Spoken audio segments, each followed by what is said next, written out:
నమస్తే అండి. ఇప్పుడు మనం రేరెస్ట్ ప్లాంట్ అనమాట ఇది. అంటే దీని గురించి తెలియని వాళ్ళు ఏమనుకుంటారంటే ఇది నిజామాబాద్ ఏరియాలో ఫారెస్ట్‌లోని మన ఇక్కడ దగ్గరగా ఉన్న అడవిల్లో కూడా దొరుకుతుంది దీన్ని.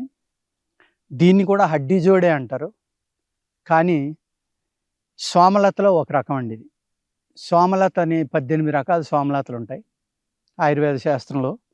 ఇయన్నీ కూడా పూర్వం కాయకల్ప చికిత్సలకు వాడేవారండి. దీని నుంచి పాలు కారతాయన్నమాట ఈ సోమలత నుంచి. హిమాలయాల్లో ఉన్న ఒక సోమలత అయితే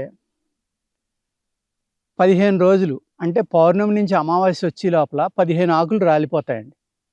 అమావాస్య నుంచి పౌర్ణమి వచ్చేటప్పటికి 15 ఆకులు కొత్తవి పడతాయి.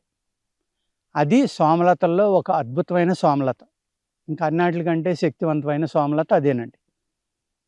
దానిని ఈ సోమలతని మనం ఈ కాడ తీసుకుని 2 తులాలు బాగా మెత్తగా నూరి పాలలో వేసి అందులో కొంచెం జాజికాయ చూర్ణం, మిరియాల చూర్ణం వేసి ఆ పాలు కనుక ఇస్తే అనేక ఆటో ఇమ్యూన్ ప్రాబ్లమ్స్ నుంచి బయటపడడానికి చక్కగా పనిచేస్తుందండి ఈ సోమలత అనేది. అదే హిమాలయాల్లో నేను చెప్పిన సోమలత ఉందనుకోండి, దానిని కాయకల్ప చికిత్స అని యాంటీ ఏజింగ్ కింద వాడేవారండి. అది ఒక మృత్యుంజయ మూలిక అనుకోండి. లేకపోతే మనం ఎవరైతే సంజీవిని పర్వతాన్ని పీక్కొచ్చి సంజీవిని మూలిక అనేది హనుమంతుడు లక్ష్మణుడికి ఇచ్చాడో, చావు నుంచి కాపాడాడో, అటువంటి సంజీవిని మూలిక ఈ సోమలత అండి. ఎటువంటి వ్యాధినైనా సరే తగ్గించే గుణం దాంట్లో ఉంది. కానీ అనుభవజ్ఞులైన వైద్యుల పర్యవేక్షణలో వాడాలి అది. దాన్ని జబ్బు ఉన్న వాళ్ళకి, చావు బతికిలో ఉన్న వాళ్ళకి అయితే డైరెక్ట్గా ఇస్తారు. కాయకల్పగా వాడాలంటే నేను మొగలి చెట్టు గురించి చెప్పాను ఒక వీడియోలో.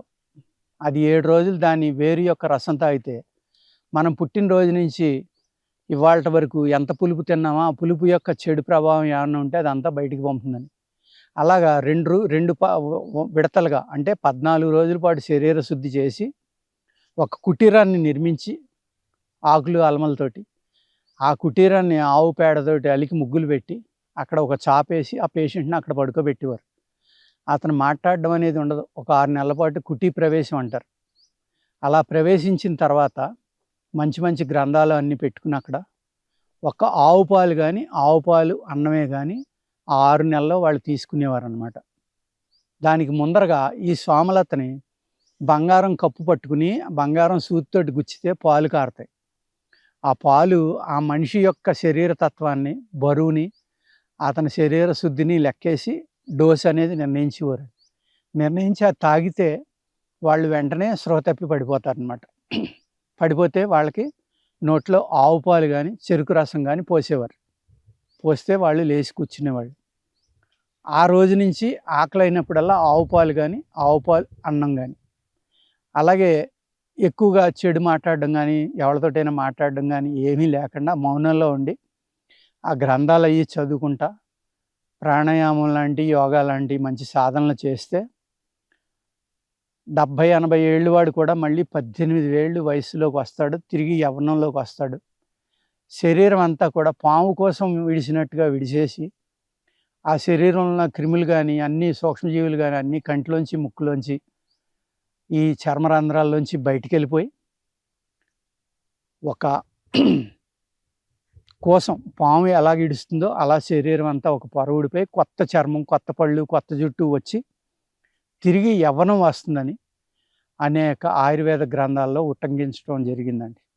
చరక సంహితని, శారజ్ఞధర సంహిత, ధన్వంతరి, ఇలాగా మన గరుడ పురాణం, లేకపోతే ఋగ్వేదం, యజుర్వేదం ఇలాంటి వాటిల్లో ఈ కాయకల్ప చికిత్స ఎలా చేయాలి, ఎలాగ మళ్ళీ రిజువనేషన్ వస్తుంది, అష్టాంగ హృదయంలో కూడా చాలా వివరంగా ఉంటుందండి. రసరాత్నాకరణలో ఉంటుంది. ఇలాంటి సంజీవిని మూలికలు అనేక మూలికలు ఉన్నాయన్నమాట. అందులో ఒక మూలికే ఈ సోమలత అనేది. సోమరసం అంటారు. మీరు భారతం చదివిన వాళ్ళకి తెలుస్తుంది. భీముణ్ణి నాగుల చేత కరిపించి నాగలోకంలో పాడేస్తే ఆ నాగరాజు భీముణ్ణి బతికించి తీసుకెళ్ళి ఈ సోమరసం ఇస్తాడు. ఆ విషమంతా తగ్గిపోయి ఒక కుండ సోమరసం తాగితే 1000 ఏనుగులు బలం వస్తుందంట. భీముడి చేత 1000 కుండలు తాగించారు వాళ్ళు. అంటే భీముడు ఎంత బలమైనోళ్ళో చూసుకోండి. అటువంటి సోమరసం తయారు చేసి సోమలత అండి. అంటే ఒక కుండ తాగితే 1000 ఏనుగులు బలం వచ్చిందంటే ఆ మనిషి ఏ లెవెల్లో ఉంటాడో చూసండి. హెర్క్యులస్ అని, మిస్టర్ వరల్డ్ అని అది ఇది అంటారు కదా, వాళ్ళకన్నా కొన్ని వందల రెట్లు బలమైన మనిషి అవుతాడనమాట. అటువంటి అద్భుతమైన మూలికలు ఆయుర్వేదంలో ఉన్నాయండి. అందులో ఒక మూలిక ఈ సోమలత. ఓకేనండి, నమస్కారం.